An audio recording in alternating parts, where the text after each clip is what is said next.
Tahukah Anda, tanggal 21 Desember, peringatan Santo Petrus Canisius, seorang pengaku iman dan pujangga gereja. Tidak banyak orang dianugerahi karisma yang begitu besar seperti Petrus Canisius. Karismanya terletak pada pandangannya yang meluncur jauh ke depan, menguak dan menyingkapkan kebutuhan zaman dan gereja sepanjang masa, terutama di bidang pendidikan dan penerbitan. Petrus Canisius lahir di Nijmegen di negeri Belanda pada tanggal 8 Mei 1521.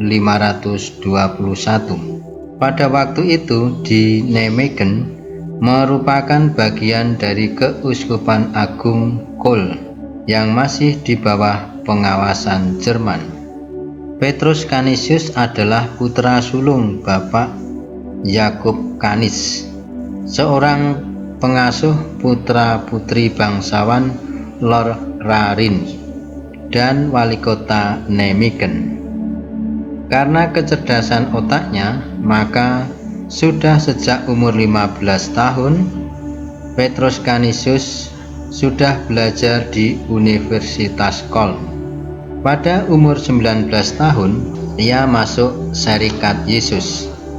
Semasa hidupnya, Petrus Canisius menyaksikan pergolakan yang hebat di dalam gereja, yaitu perpecahan di antara umat Kristen yang disebabkan Protestantisme. Kesucian dan karirnya sangat kuat dipengaruhi oleh Petrus Faber dan Ignatius Loyola. Ia bertemu dengan Petrus Faber dalam sebuah retret, sedangkan pengaruh dari Ignatius Loyola didapatnya karena selama 6 bulan berada di Roma. Petrus Canisius tinggal bersama dengan Ignatius Loyola. Petrus Canisius ikut ambil bagian dalam mendirikan rumah biara Yesuit di Köln, tempat di mana ia menjalani masa novisiatnya. Pada tahun 1546, ia ditahbiskan sebagai imam. Dalam waktu yang singkat, ia segera terkenal sebagai seorang pengkhotbah yang ulung. Pada waktu Konsili Trente, Petrus Canisius terpilih sebagai peserta dari kalangan ahli teologi. Pada tahun 1548, ia mengajar retorika di sebuah kolese Yesuit di Messina. Dari Messina, Petrus Canisius pindah ke Wina untuk tugas yang sama. Lewat khotbah dan pengajaran agamanya yang sangat mengagumkan, Petrus Canisius menanamkan pengaruhnya yang sangat besar di semua kalangan, sehingga membuat iri pihak Protestan. Petrus Canisius mengatakan bahwa cara terbaik untuk menyebarkan iman yaitu dengan doa dan kerja keras, bukan dengan mencemoohi agama lain. 3 kali Petrus Canisius ditawari jabatan menjadi uskup oleh raja, akan tetapi ia menolak. Baru pada tahun 1557, Petrus Canisius ditunjuk oleh Ignatius menjadi administrator pada tahta keuskupan yang sedang kosong. Di masa itu, Petrus Canisius banyak menulis buku-buku pelajaran agama atau katekismus. Petrus Canisius mendirikan sekolah dasar, kolese, dan seminari. Dengan tekun dan rajin, Petrus Canisius mengajar, berkhotbah, dan menguatkan iman para rohaniwan yang mengalami krisis dalam menghayati panggilannya.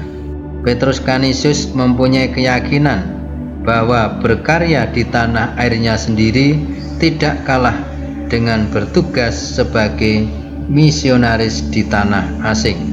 Pandangannya yang jauh ke depan, maka di samping pendidikan, Petrus Canisius juga memelopori karya penerbitan buku-buku.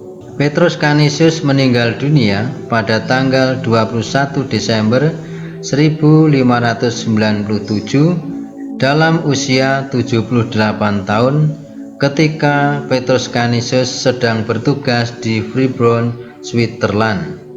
Selanjutnya, Paus Pius ke-11, Petrus Canisius digelari Santo dan sebagai pujangga gereja dan dianggap sebagai Rasul Jerman kedua.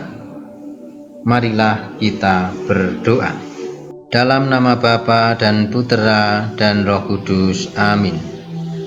Allah Bapa, cahaya kebenaran, Imammu Santo Petrus Canisius telah Kau kuatkan dengan kebajikan dan keahlian guna membela iman yang benar.